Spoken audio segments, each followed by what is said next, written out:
Open your cerebral cortex and shift your lobes into upper beta phase, because you are going to have Bitcoin knowledge transmitted directly into your vestibulocochlear.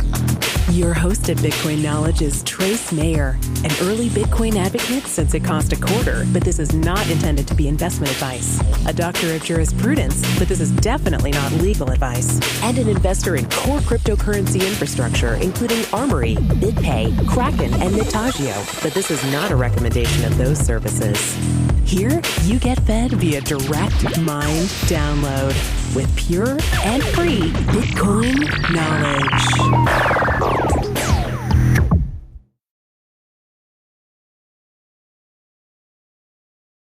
I wanted to say a few words about my organization, UKTI, here at the British Consulate. So we are the foreign commercial arm of the British government, the business development arm of the government, if you will. We have two purposes in life. One is helping British firms export their businesses and services to overseas markets. And the other is probably more relevant for people in this room, which is helping foreign companies, in this case, US firms, invest in the UK. And the way that we do that is, as a government department, we work with our regulator in financial services, providing access to firms who need to speak with regulators about different registration issues or product development issues that they're considering. We work with UK Visas and Immigration to help you sort out the visas to get your people operational in the UK. And then all the practicalities of being up and running in terms of, getting a company registered, finding the right office space, employing the right people, looking at the benefits landscape for your employees in the UK, pretty much risk managing all of the internationalization processes that you need to go through when you think about investing overseas. And that's why we exist as an organization. All of our services are free and confidential. And success for us is when interesting, disruptive US firms are able to translate their ideas into the UK and be successful doing that. And so when you think about internationalization, our message is think about the UK. When you think about the UK, think about UKTI. We're certainly here to help. So without further ado, I'd like to introduce the CEO of Hedgeable, Mike King.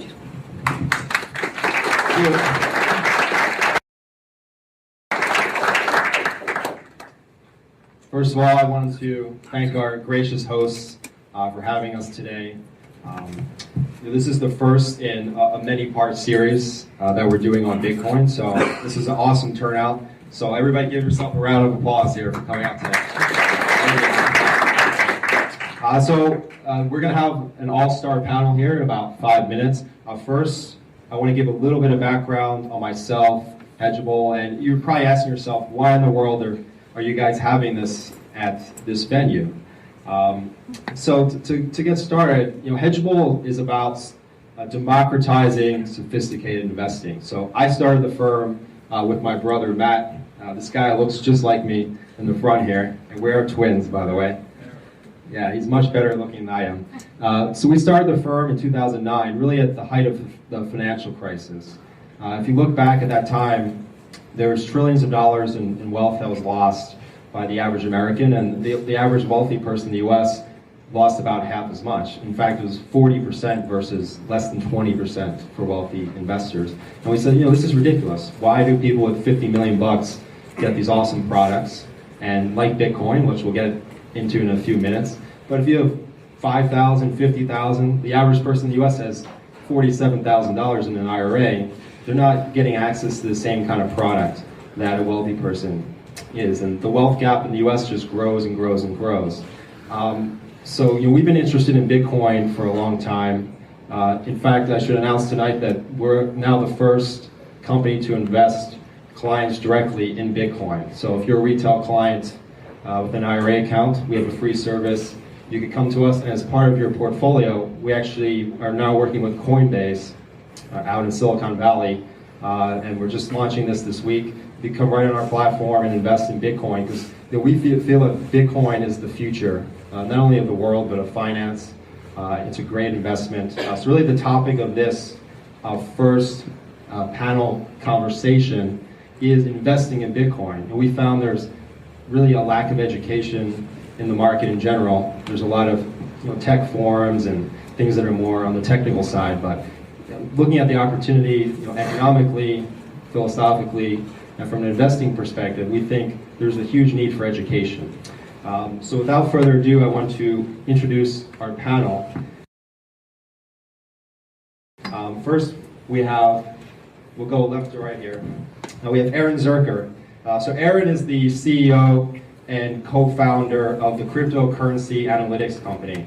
So what they do is they provide multi-exchange cryptocurrency trading services and investment analytics on cryptocurrencies. He in fact just launched the company in July of 2013, is that right? Yep. And then we have to his right and to your left, Trace Mayer. So we're very privileged to have Trace here. He's an entrepreneur. A lot of you might know he's an angel investor, a journalist in the Bitcoin space. He was among the first popular bloggers to publicly recommend Bitcoin in its infancy, in fact around 25 cents, right? So you guys can do the math. He hosts a Bitcoin knowledge podcast, by the way. It's called Bitcoin.kn. So any of you guys can subscribe to that on iTunes once you're out of the discussion tonight. To his right, we have Elizabeth Ritter, who's actually traveled the furthest to come up here from Washington, D.C., so I'm very happy to have you, Elizabeth. Elizabeth is a partner at DLA Piper, which is a big law firm in the U.S. Formerly, she served as the chief counsel for the CFTC. During her 25 years at the CFTC, Elizabeth served as counsel to both Republican and Democratic chairs of the agency, including serving as chief of staff and senior legal counsel to the former CFT Commissioner Bart Chilton. And then to her right, we have Gareth Jones. So Gareth is representing the UK on this panel. Yes. Although he's been in the US for 10 years, right? So yes. So Gareth is an entrepreneur and business leader who has worked in emerging and high-growth financial technology businesses for the last 15 years.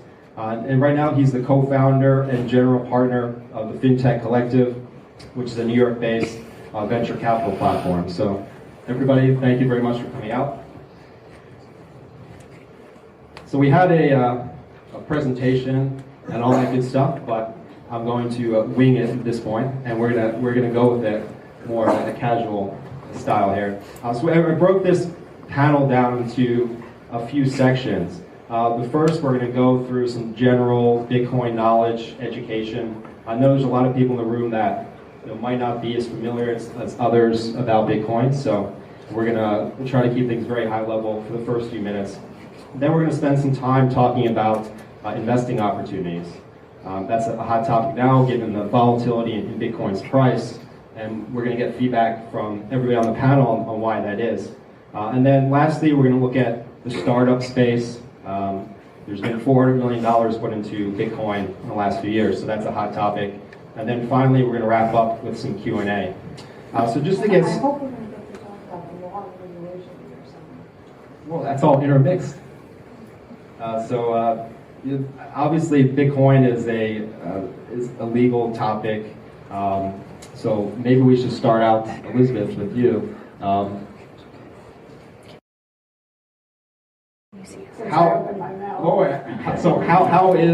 How is Bitcoin regulated now? Is it regulated?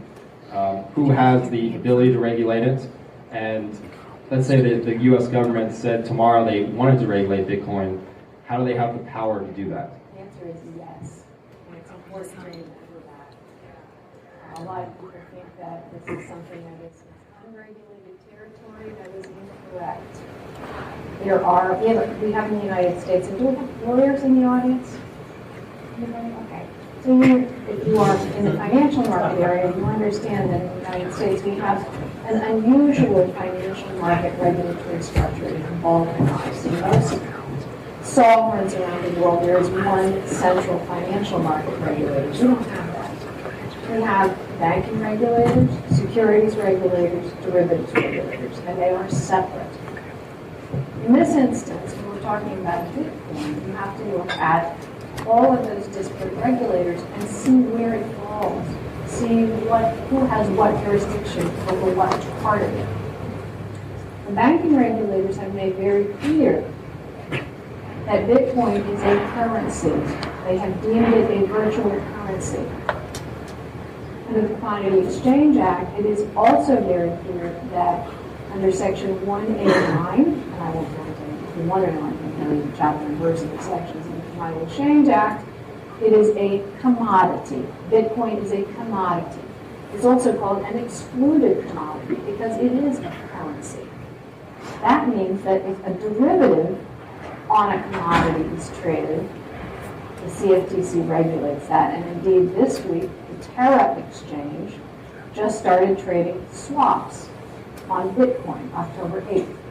And they had to register as a swaps execution facility complying with 13 core principles. This was a year-long process for them to become a registered entity under the Commodity Exchange Act to be able to trade these products. It is not a security. Bitcoin is not a security. It is not a debt security. It's not an equity security. It's not an option with ownership rights that is by an option. It is not an investment contract under the Howey test. It doesn't gain interest from it for the efforts of others. It's not a security. However, just recently the SEC brought a case against a man called Eric Voorhees. And what Mr. Voorhees had done was offer what he called an IPO with two companies. I have to read the names of them because I have trouble pronouncing them. Hedgeable, with a Z, and Satoshidice. And what these companies were, Hedgeable was, he called them IPOs, and he accepted Bitcoin, the value, investing in these companies, he accepted in Bitcoin, and what you got in exchange for investing in Hedgeable was, if you followed Twitter accounts, you got Bitcoin. In Satoshidice, it's a gambling entity. You could gamble in Bitcoin and win in Bitcoin. What did the SEC sue for? Had nothing to do with the fact that the value exchange was Bitcoin. It had to do that Mr. Voorhees failed to register under Section 5 of the 1953 Securities Act. What I read from that as a lawyer is that there is no issue on the SEC's part. They said nothing about accepting value in an IPO, purchasing shares in a company. They do have a problem if that company is not registered pursuant to the Act. That's a problem. So the next test case would be have somebody issue an IPO and accept Bitcoin. My guess is the SEC is going to go on. Then we go to FinCEN. FinCEN in March of 2013 issued what they called interpretive guidance. And the interpretive guidance clarified the application of the Bank Secrecy Act, which defines, of course, what a money services provider is and a money transmitter. And what this interpretive guidance did, and it's very broad, and again, I'm going to read the words because it's a long list. Anybody involved in creating, distributing, obtaining, exchanging, accepting, or transmitting Bitcoin. Creating, distributing, obtaining, exchanging, accepting, transmitting, that's a lot. That's a very broad net. This conceptual guidance was intended to clarify under the Bank Secrecy Act who would be a money transmitter, this subset of MSBs,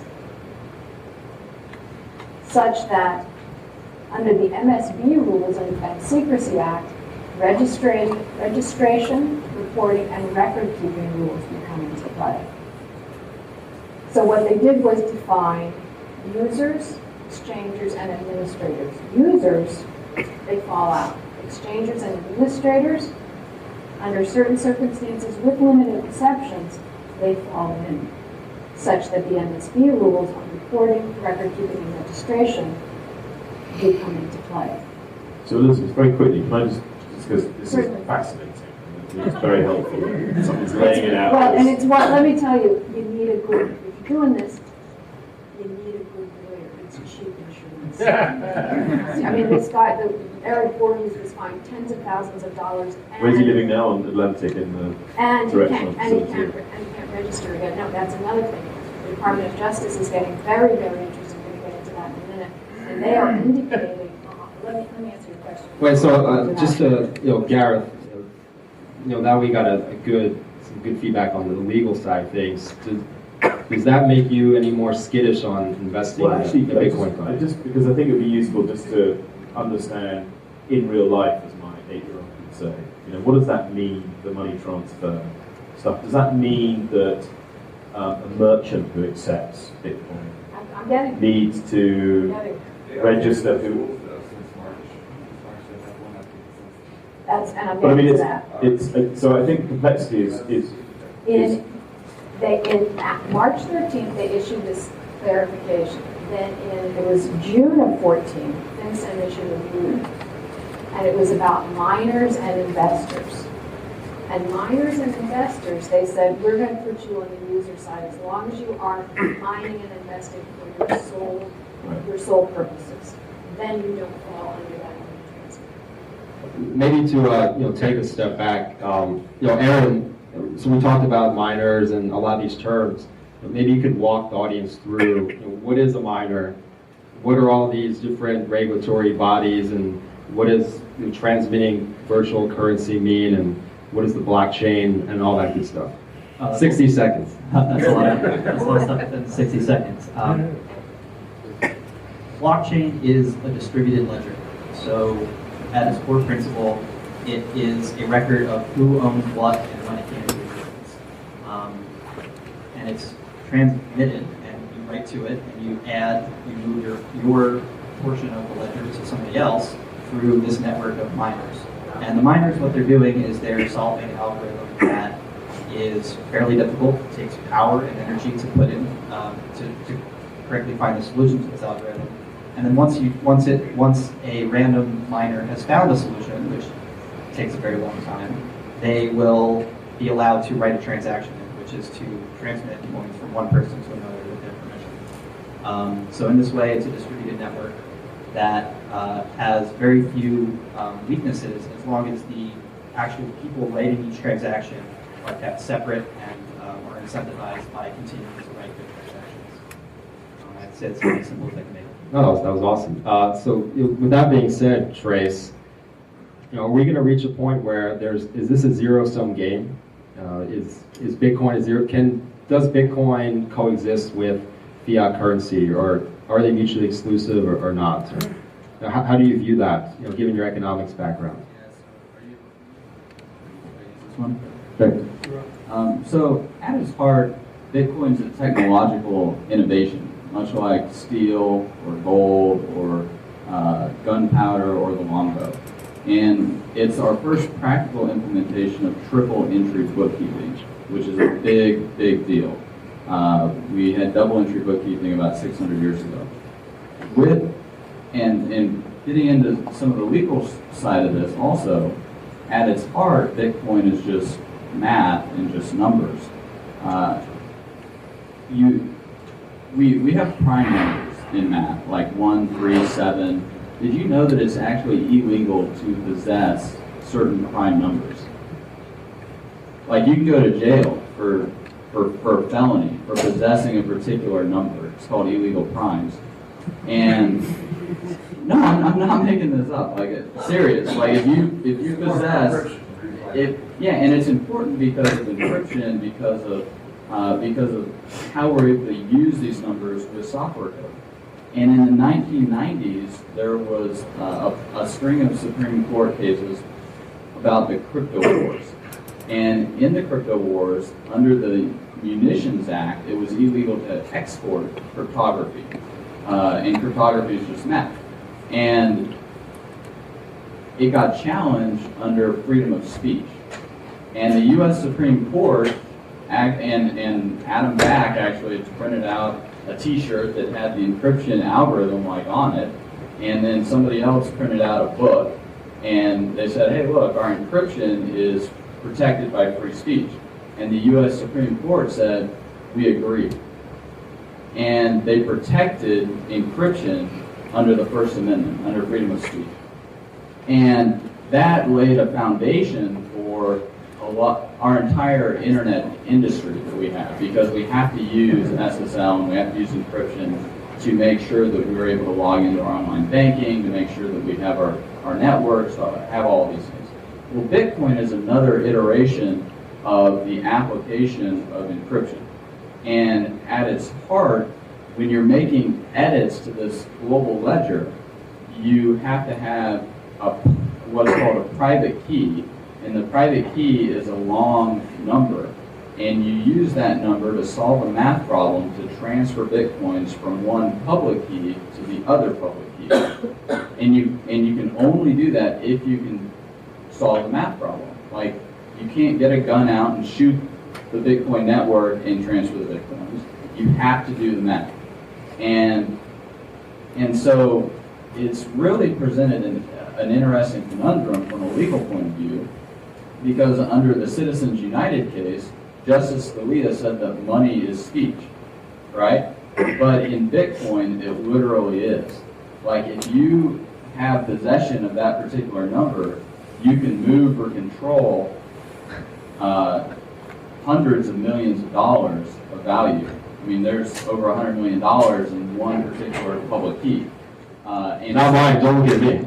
And everybody can see it. Yeah, it must be yours.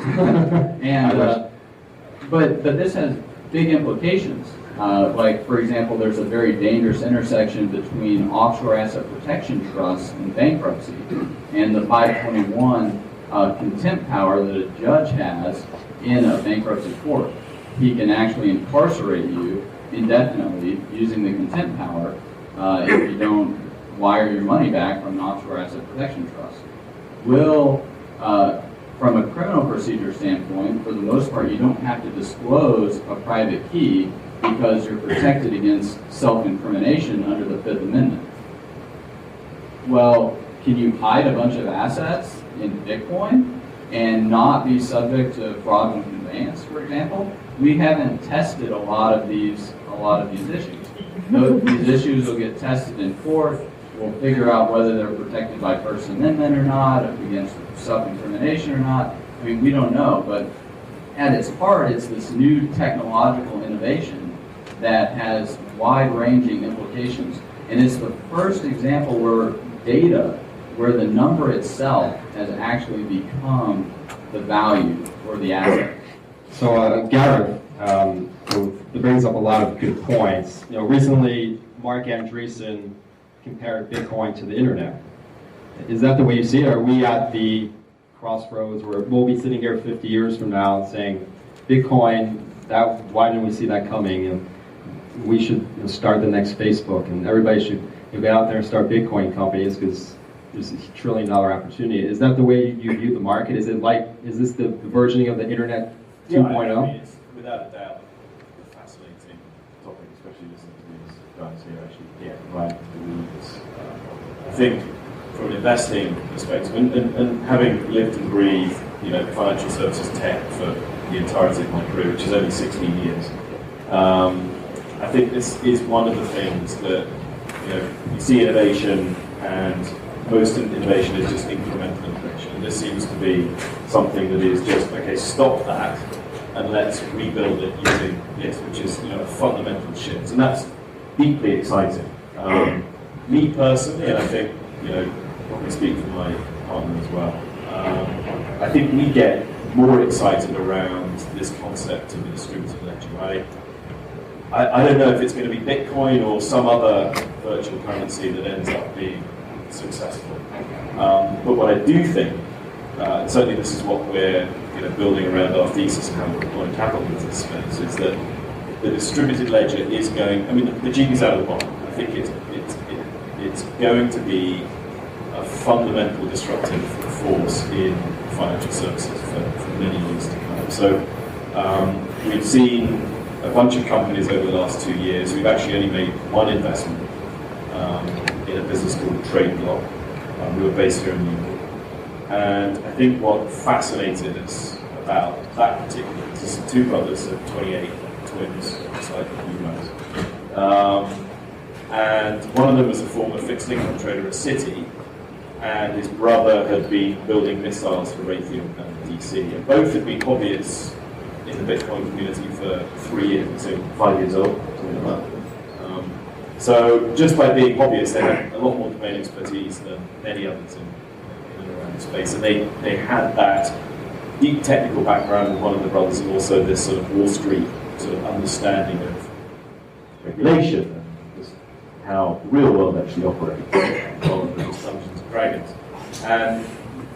And that was what I think attracted us to invest in them. And actually, they've become since then sort of preeminent market data source for institutional traders, and it's no secret that a lot of these big institutions, and I'm sure some of them here tonight, are actually testing and learning and trading this stuff. So it's not happening just at the sort of merchant or consumer level.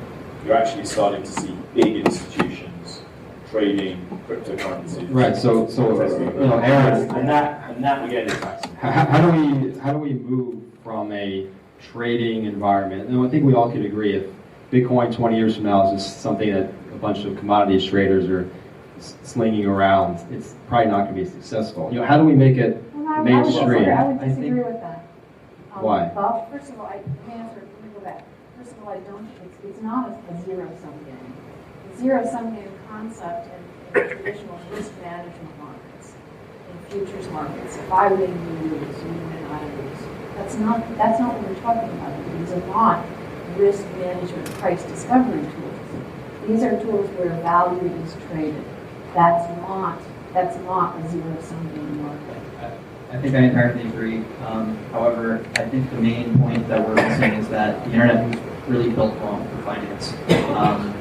When it was built to transmit data, and when we said, oh, maybe there could be flaws in the security of that data, we looked at SSL profiles and all these other architectures that we could build on top of the internet. So that's why the double and the triple report, that's why that was such a huge innovation to allow this, it couldn't have gone forward without that. Right. Correct. I mean, that had to exist before we kind of realized that we were doing the wrong thing. And in case in point, you look at March of this year, we had SSL heartbeat. Every single bank / every single major institution was changing its SSL protocols. This is because SSL was not thought out well. Bitcoin was thought out with the reasoning of being transmittable money behind it, and not the other way around. And I think that is the main determining factor that's going to actually contribute to all of that. And I think it's broader than just trading of money. It's trading of actually anything. I mean, why does it take? Yeah, I mean, why does it take T+3 to settle a fixed income trade? I mean, that's just nonsense. And it's because it's built on batch. And all systems that were built before I was born. It'll eventually take 5 milliseconds. Yeah.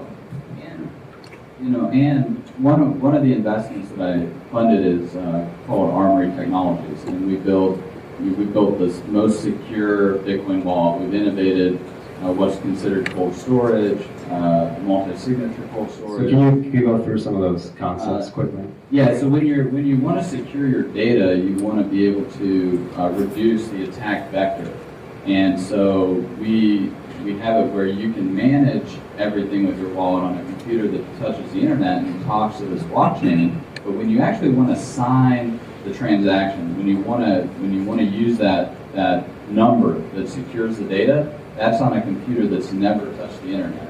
And so it's very easy to secure that, as opposed to trying to secure your 76 million customer information or accounts, or Home Depot or Target or whoever.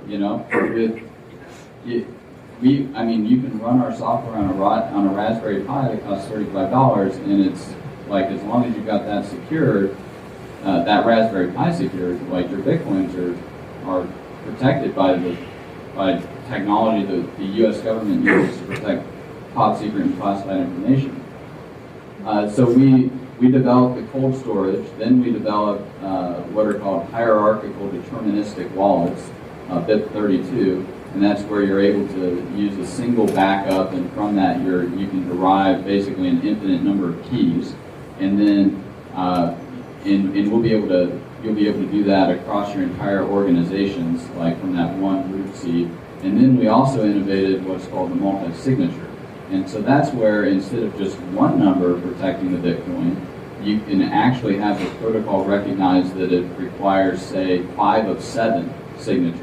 So now we've got segregation of duties in corporate governance being built in to this, so that one guy in Japan can't just run off with your $500 million, or they got lost or they got hacked. But the problem is you can't prove whether they got hacked, whether they got lost, whether they got absconded with, whether you inadvertently sent them to an address you can't get the coins out of. You can't prove any of that. So we just have to rely on the map. So I think a big question here is, based on all these technology innovations, what does that do to the price? How is Bitcoin priced now? Is there a floor on Bitcoin because of all this technology underlying it? We did a back of the napkin calculation today. If you view Bitcoin as gold, and the same value of gold in the world, Bitcoin, it'll be worth $500,000 in US dollars, today's terms, and $4 million if it was the value of every currency in the world. So it's four. So how about oil? $2,555,050. First of all, how many people in here have Bitcoin accounts or wallets? Me too. I figured I need to understand this, so I run on exchanges. I have actually several wallets on several different exchanges because I wanted to do this. And I'm going to answer one of your questions about why I think it's important for commodities traders to be involved in this and why I think that is going to continue. One of the prime reasons for commodities exchanges in the first place, go back to 1848 in Chicago, they address price volatility. That's what those exchanges do. We have our first exchange, now this is a swaps exchange. In my mind, what does that price? It prices it doesn't price the value of the commodity underlying, not the Bitcoin, it prices the price of the swap. I don't think it's going to be very long before we have a designated contract market in Bitcoin that will be regulated by the Commodity Futures Trading Commission that retail participants can trade on. And what that will do will narrow the bid-ask spread dramatically, because there will be, just like in any other commodity that we have ever seen in this world. And by the way, the first of these exchanges go back to 1470 and the rice exchange run by the shogun. The concept applies to anything, and it applies to Bitcoin just like it applies to rice, and corn, and wheat, and interest rates, and it will happen. I do think, though, that we need some more institutional participation as well, strict on commodities. Long term. That is, I believe that's correct too. I will say that the regulators are behind. Probably everybody in this room is. But just in July of this year, FinCEN issued another. They called it a technical release. And what they did was sort of flag that we're looking at SARS, looking at a lot of suspicious activity reports. So that means people, they're getting very interested in this. At the same time, you have, I think, sort of more rational, the Securities and Exchange Commission is really not getting involved in this except to look at people who are issuing unregistered IPOs and feeds and birds. But the Commodity Futures Trading Commission, they will be designating contract markets just as they've already done for swaps execution facilities. That's not in the distant future. They're already in the pipeline. So you will have retail participants and institutional investors on both of those, and they go hand in hand.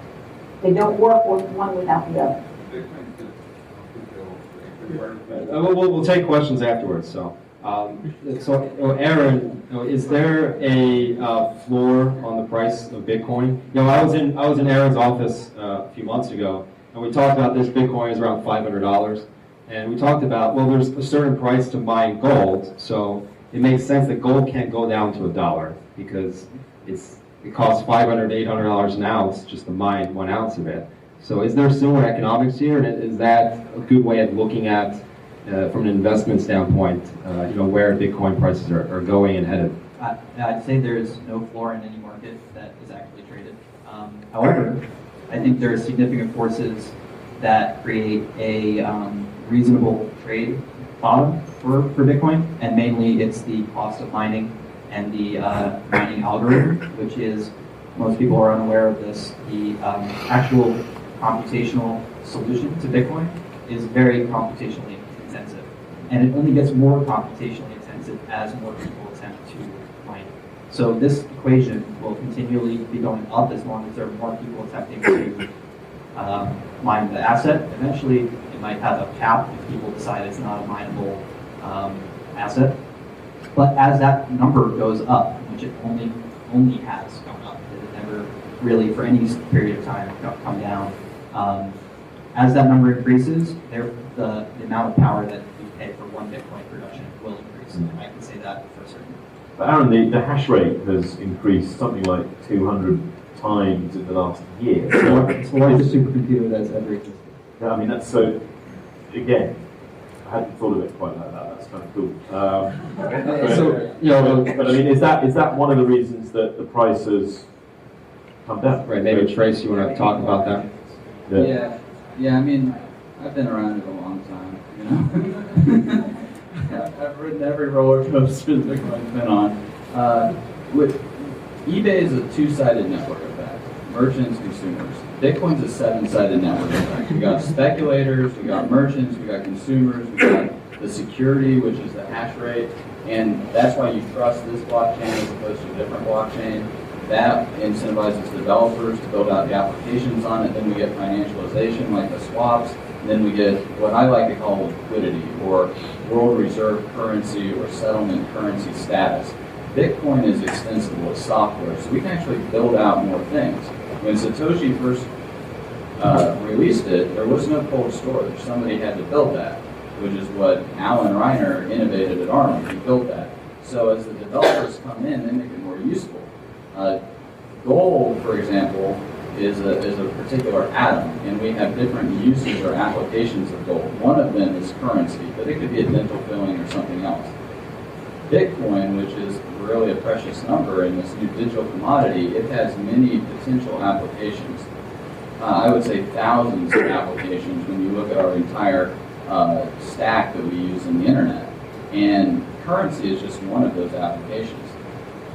If it were to, like offshore bank accounts, for example, you move 1% of offshore bank accounts into Bitcoin, and with civil forfeiture out there, it couldn't be seized, that you could use to defend yourself when all your assets get seized, and sometimes they get seized when you're completely innocent. Bitcoin could serve a role like that. Offshore, 1% of offshore assets, you're going to move the Bitcoin price to $2.8 million a coin. This brings up a good point. This could be the largest bull market ever in the history of humanity. And just to put it in perspective, when I started recommending it, Warren Buffett said it's a mirage. When I started recommending it at a nickel, Berkshire Hathaway has returned 140,000% over the last 35 years. Bitcoin's up about 300,000% in 3 years. That's the scoreboard. And the potential scoreboard is orders of magnitude larger than that. So this is a good segue. So just to play the devil's advocate here, there's a very well-known New York Times columnist. We won't mention his name. So he famously said, and this is Warren Buffett. I was going to get to that in a few minutes as well. There's a lot of haters on Bitcoin, right? So just to have both sides of the argument here, he said Bitcoin is evil, and these are his words, not mine. He coined it the long crypto-con. And so he was arguing that Bitcoin's worthless because there's no stable store of value like there is with U.S. dollars. So does that make sense economically? Could you see where someone could argue how Bitcoin is worthless because it's not backed by a central bank? And maybe Aaron, you want to take that? Well, my question is, what was Warren's last big tech purchase? Not really known. I'm asking you guys. Right. So, with that being said, it's not a leader in our field who's really. Well, we're talking about New York Times columnists here, not Warren Buffett. Okay. Warren Buffett's a very wealthy man. We can't hate on Warren Buffett. I think he's amazing for himself, but I think he's a little bit less educated than someone who wants to really understand Bitcoin. He's got a lot Right, but comparing Bitcoin for people looking at it from an investment perspective versus investing in a currency or a dollar, how do they compare? There's obviously Bitcoin has a $4 or $5 billion market cap, so in the grand scheme of things, it's a very small part of the currency ecosystem. And it's not easy. I think, Mike, you're doing a good job of making it easier to invest in as a consumer, but it's not easy. We had a bit of fun at the beginning of the year. We gave $1,000 to a couple of business school guys, and $1,000 to some guys to go live on that for 10 days and tell us what it was like. How friction-free was it? And it wasn't at all. It was actually a pain in the arse. And I think until the entrepreneurs and the developers figure out a way of making that more consumable, and things, products like Hedgeable. Well, Elizabeth, there's supposed to be an ETF called Coin that the Winklevoss twins were going to put out.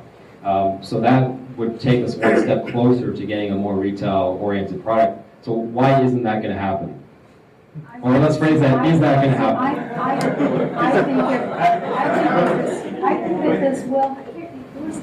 I think that this will happen. Think about, and again, you have to think about the definition of a commodity. Under the Commodity Exchange Act, it is incredibly broad. Any good, right, or service that a commodity can be traded in the future now or in the future, with the exception of onions and box office pictures, for weird reasons. But you can trade I can commoditize anything, an event, the weather. You can trade weather futures. I mean, is that weirder than Bitcoin? The pork bellies. Yeah. Good. But you can trade on default risk. Excuse me, we're very familiar with that.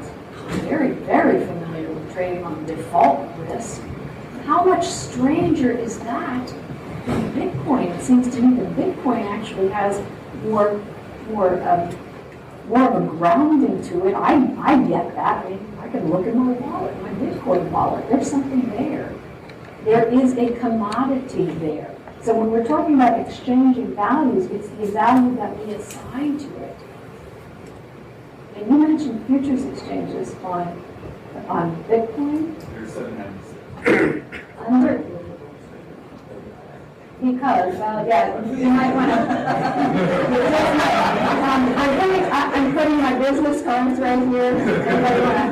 Under the Commodity Exchange Act, there is a requirement that there is exclusive jurisdiction over products traded, futures and options, on commodities traded in interstate commerce. They are required to be traded on 4A under a designated contract market.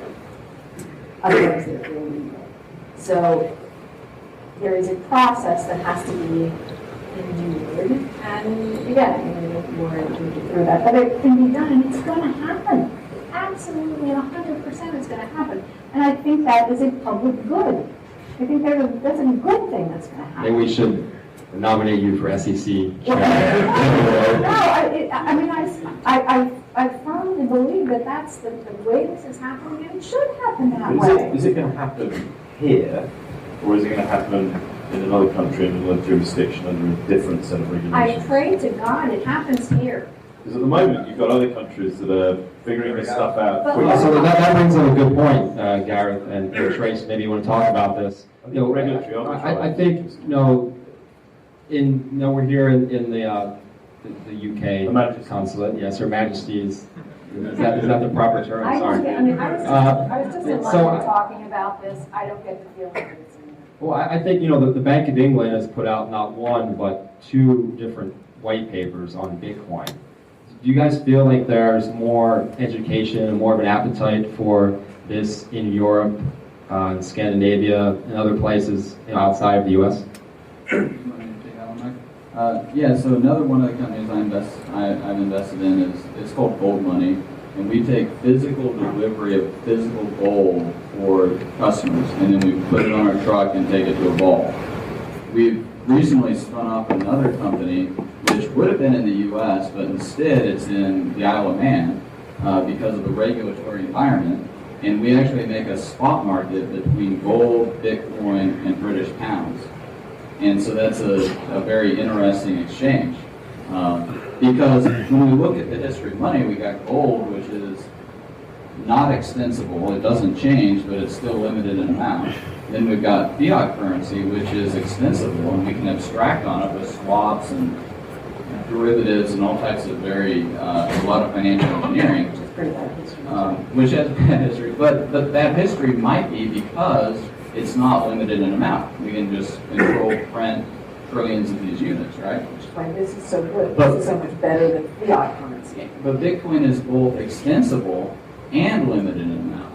And we can build into the protocol leverage ratios for insurance contracts or collateralization, or we can abstract on top of it ownership of different assets like a representation of shares, and then you have them atomically trade in the blockchain, instant settlement, no counterparty risk, you're not relying on things like the DTCC.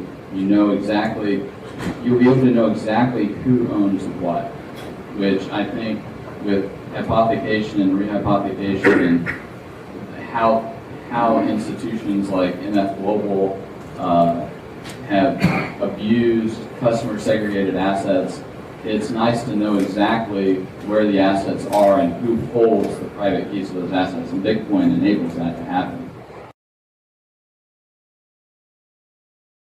Right. So, Aaron and Gareth, will let you take this one.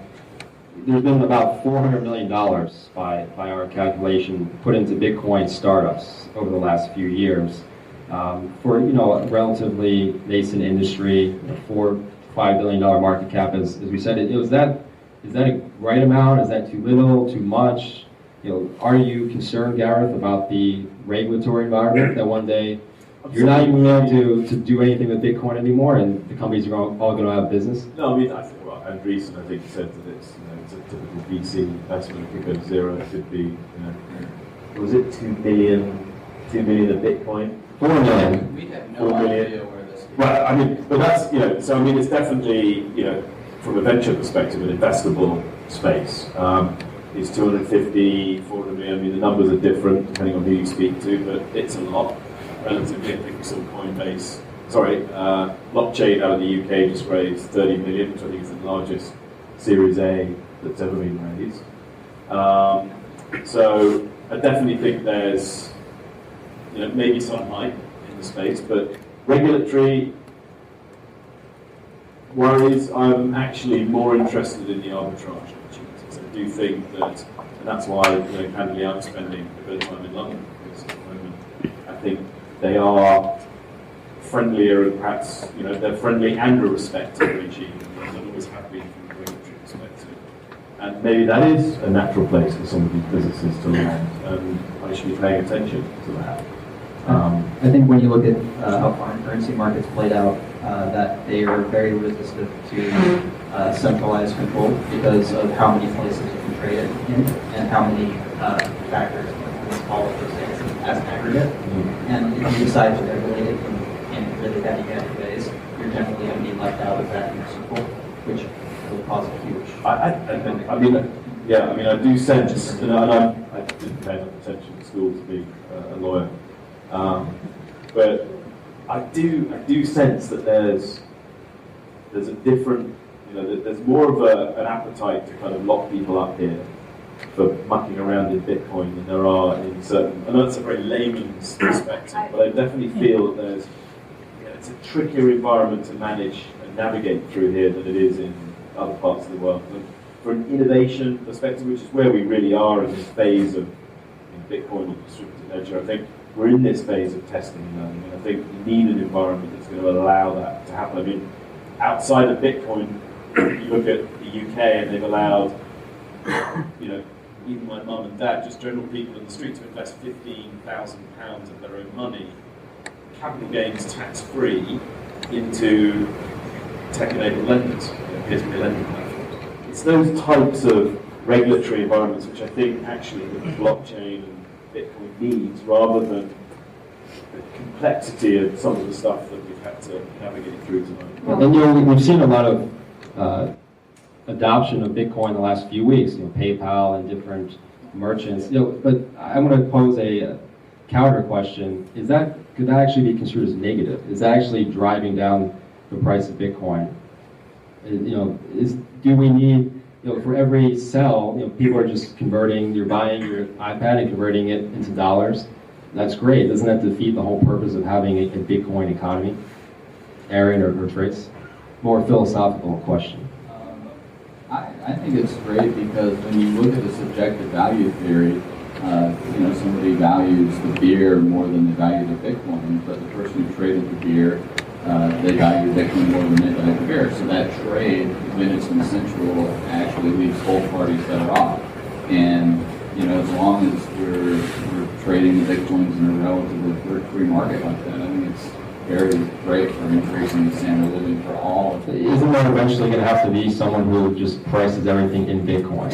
Why do you convert it to dollars? Well, I think the evolution of Bitcoin to becoming a numeraire that's probably a decade or two off. I mean, this is we're talking about a new innovation here. It's a new protocol layer on the internet. We have HTTP, TCP/IP, we have SMTP for email.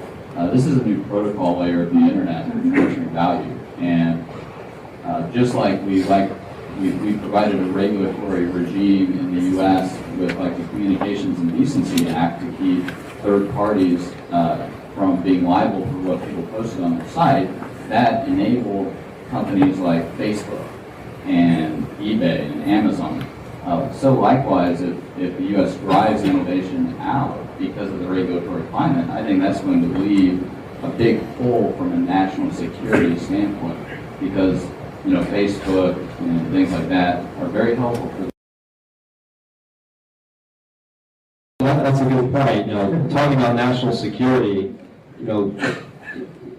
there's been a lot of stuff happening with China and Russia. In fact, we wrote a blog post a few months ago. It got 20,000 hits in 24 hours, and it was called Vladimir Putin, the world's largest Bitcoin investor. Because if the way I look at the world, we have the U.S. and then we have a block of countries that will do anything in their power to stick a finger in the eye of the U.S. So, are there potential international power play, political things at stake here, in addition to just economics and merchants? Well, yeah, that's the last part of the point I wanted to make. The largest Bitcoin exchange is in the UK, Bitstamp. You have another big one, BTCE, is in Russia. You've got the Chinese exchanges, which are in Hong Kong and Singapore. They're very large. The U.S. is not a player in the Bitcoin exchange market. I mean, the bit licensing stuff, I don't know who they think they're going to get to come and do business here. Because everybody who's a player in the Bitcoin market is already doing business in a different jurisdiction. The U.S. is beginning to have to play catch up to get the innovation to come back.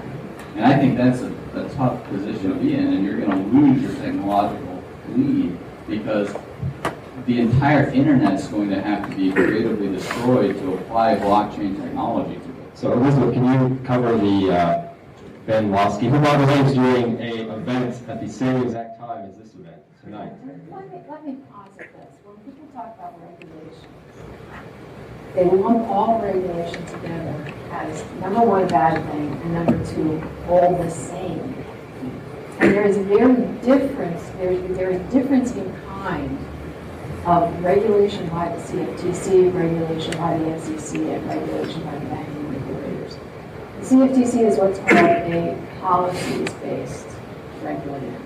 They moved after 2000, after the CFMA, from being a prescriptive-based to a principles-based, policies-based regulator. So they don't have, or to open up a futures exchange, there is not a long set of prescriptive rules. You have to have this in your rule book.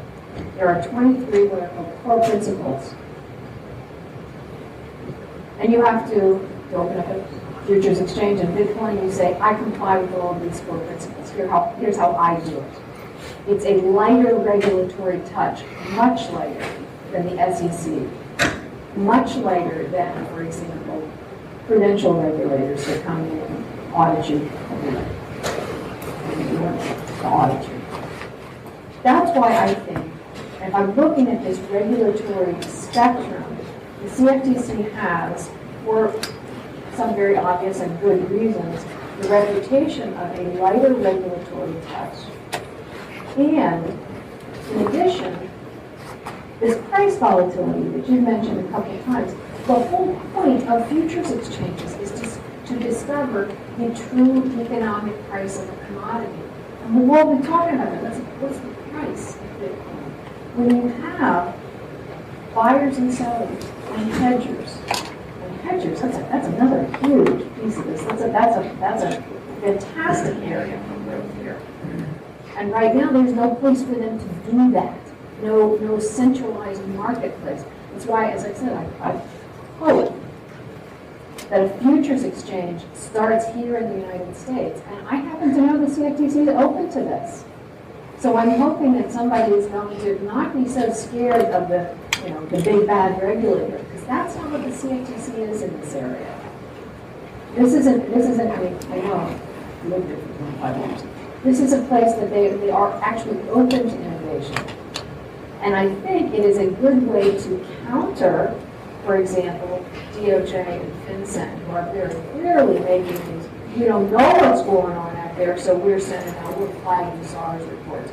If you have another federal regulator, an independent federal regulatory agency that says, we've got an exchange, we've got a registrar that we're overseeing here, and it's working. And they're under federal regulatory oversight. And by golly, people aren't defrauding other people on it. There is a natural sense of, oh, well, we can back off of it. And I think that's in my mind, for the United States, that is the right way to go. So before we take a Q&A, I want to get everybody in the panel's thought for 1 to 2 minutes.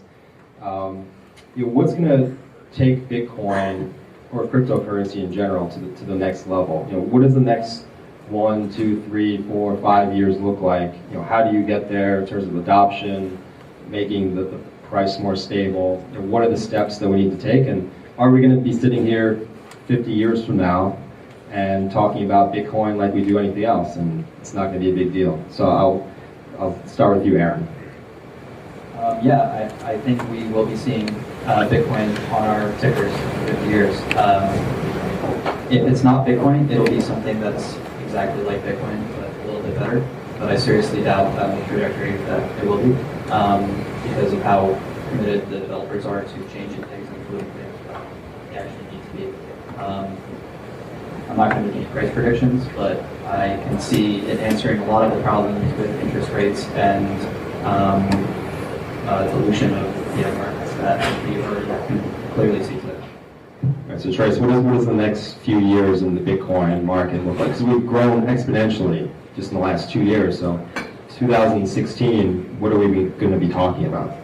Yeah, I think we're going to see just a lot more consumer adoption of it. We've had the speculators are pretty much, we've got good network effects in the speculators.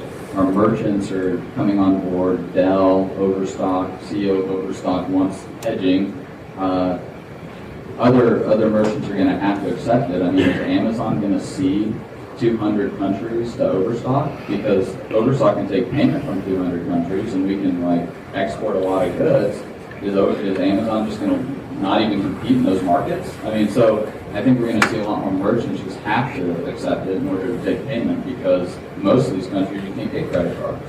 And when you can, what are the fraud percentages? It's 30% for your average transaction coming out of Africa. So, but you take Bitcoin, there's no fraud, there's no chargeback. It's good as, it's there, right in the sense. So I think we're going to see merchants and consumer adoption network effects be taking place. And then, a little bit further down the line, we're going to be seeing more of this financialization and the developers building out and extensifying Bitcoin.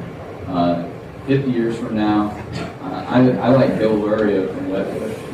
He put out, you look at $1 million Bitcoin and what's the percentage of that, so our discounted future value of Bitcoin, because I think Bitcoin's very binary. It's either going to be huge or it's going to be nothing. And so, in 50 years, we're looking, the market's already discounted, and it's less than a fraction of a percent. Right? So I think the market's pretty wise in how it determines the prices, so I pretty much agree with that.